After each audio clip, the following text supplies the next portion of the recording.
Hello guys, welcome to our channel Technical Knowledge.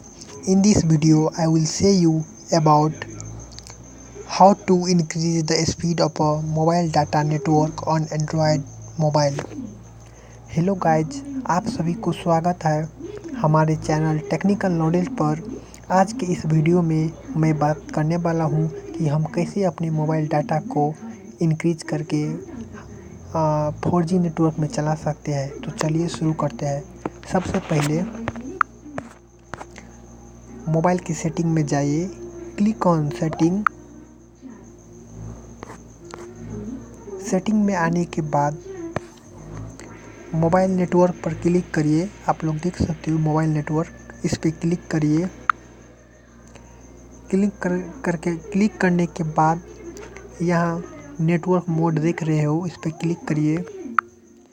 Click करने के बाद यहाँ देख सकते हो 2G ओनली है। आप लोग उसे LTE 3G 2G auto connect ये कर दीजिए। ये करने के बाद आपका डाटा नेटवर्क फास्ट हो जाएगा। Thank you for watching video.